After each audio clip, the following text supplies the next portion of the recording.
Baiklah, hari ini kita akan belajar tentang signal flow graph. Jadi, signal flow graph ini adalah suatu metode lain untuk kita bagaimana mendapatkan transfer function dari suatu sistem. Pada pertemuan yang kemarin, kita sudah belajar bagaimana mendapatkan transfer function suatu sistem dari reduksi dengan cara reduksi blok diagram apabila kita mempunyai blok yang cukup kompleks. Nah, mula-mula kita akan belajar dulu apa itu istilah-istilah yang digunakan pada signal flow graph. Yang pertama, yang disebut yang di sini untuk input biasanya disebut dengan source, sedangkan untuk outputnya disebut dengan sink. Kemudian kita notasikan dengan node. Node ini adalah X1, titik-titik yang di sini, X1, X2, X3, X4, X5, itu adalah node-nya.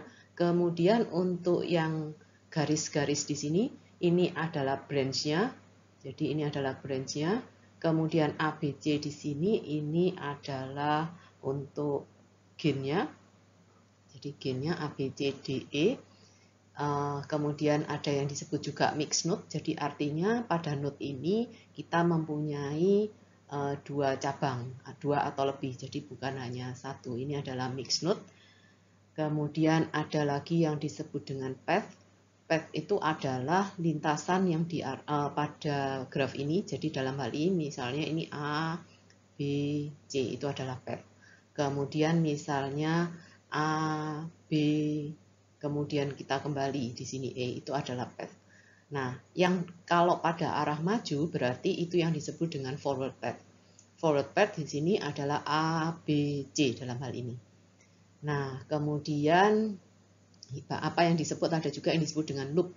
Loop itu seperti namanya berarti untuk suatu lintasan tertutup. Berarti dalam hal ini loop kita adalah BE.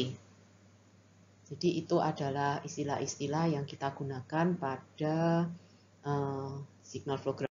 Kemudian setelah kita tahu istilah-istilahnya, bagaimana cara menuliskan transfer function-nya dari graf yang tadi. Nah, kita gunakan apa yang dinamakan dengan aturan Mason. Aturan Mason itu transfer function kita atau output per input kita itu dinyatakan dengan sigma I-nya mulai 1 sampai dan seterusnya sampai N sebanyak P-nya berapa. P di sini ini adalah forward path gain.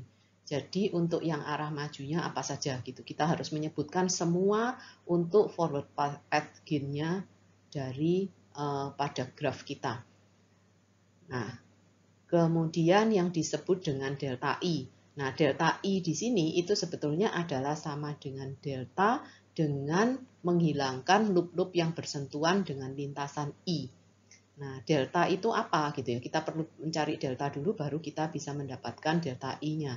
Delta di sini itu sama dengan 1 dikurangi dengan jumlah semua penguatan loop yang berbeda. Jadi semua loop-loopnya. Jadi kalau kita punya L1, L2 dan seterusnya. Kemudian ditambah dengan hasil kali kalau ada dua loop yang tidak bersentuhan. Kemudian setelah itu dikurangi jadi habis min, plus, min, dan seterusnya begitu. Jadi ini adalah 1 dikurangi semua loop-loopnya, ditambah dengan kalau ada dua loop yang tidak bersentuhan, kemudian yang di sini kalau ada 3 loop yang tidak bersentuhan, dan seterusnya. Nah, sedangkan delta I di sini adalah sebetulnya sama dengan delta ini, kemudian menghilangkan loop-loop yang bersentuhan dengan lintasan forward path yang ke I. Mungkin dengan cara ini masih belum jelas, kita coba dengan contoh soalnya.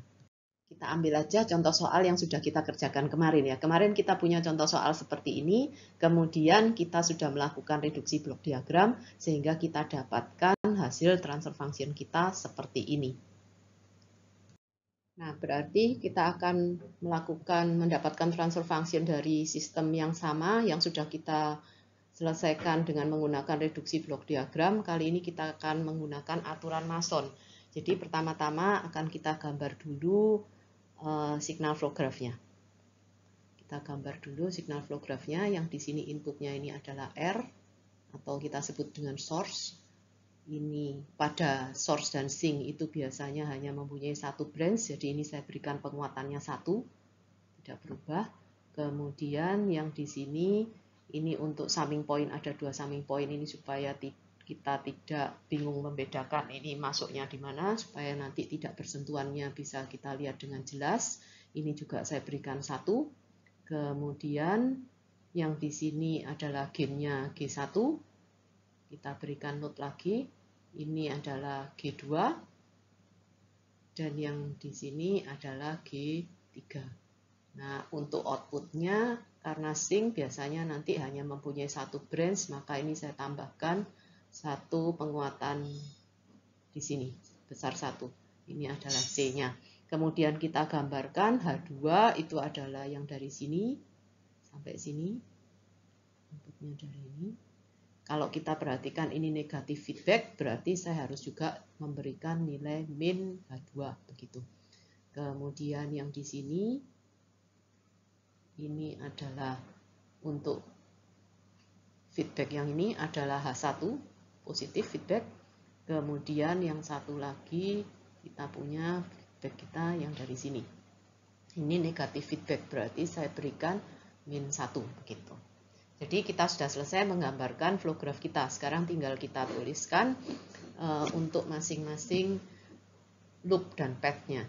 Jadi untuk yang di sini, untuk kita tuliskan path yang pertama, forward path yang pertama, forward path kita itu arah mulai dari source menuju sink, kita lewat mana saja. Lintasan yang pertama kita tuliskan, berarti lintasan yang maju yang di sini adalah G1, G2, G3 gitu. Terus kita cari lagi untuk lintasan maju lagi tidak ada, berarti hanya P1 yang kita dapatkan. Kemudian kita tuliskan loop yang pertama, loop 1. Loop 1 kita misalnya yang saya ambil ini, loop 1 saya. Berarti adalah G1, G2, H1. Kemudian kita lihat lagi, ada loop lagi. Loop lagi yang di sini, loop 2 ini misalnya saya ambil. Berarti loop 2, maka G2, G3, H2, minus H2, jadi ini minus. Kemudian loop yang satu lagi adalah ini, loop yang lewat di sini, berarti G1, G1, G2, G3 kalikan min 1, minus. Nah, setelah ini kita perlu juga nuliskan yang disebut dengan delta. Delta itu adalah 1 minus L1 ditambah sigma L, begitu mulai I sampai semua loopnya, L1, L2, L3. Kemudian harusnya di sini plus loop-loop yang tidak bersentuhan. Kalau kita perhatikan semua loop kita L1 ini bersentuhan dengan loop 2, bersentuhan juga dengan loop 3. Kemudian loop 2 kita juga bersentuhan dengan loop 3 gitu. Jadi semua loopnya bersentuhan, maka delta kita hanya ini saja. Nah, karena kita tadi mempunyai path-nya itu hanya 1, P1, berarti yang perlu kita cari di sini adalah hanya delta 1. Delta 1 itu adalah sama dengan delta dengan menghilangkan semua loop yang bersentuhan dengan P1. Nah, P1 kita ini adalah ini. Nah, loop-loop yang bersentuhan dengan P1, jadi L1 ini bersentuhan dengan P1. Jadi kita coret ini. Kemudian untuk loop 2 juga bersentuhan dengan P1. Jadi loop 2-nya ini kita coret. Dan loop yang ketiga juga bersentuhan dengan P1. Jadi loop 3-nya juga kita hilangkan sehingga delta 1 kita tersisa 1. Begini. Kemudian tinggal kita tuliskan transfer function kita. Transfer function kita yaitu C per R kita sama dengan P1 kalikan delta 1.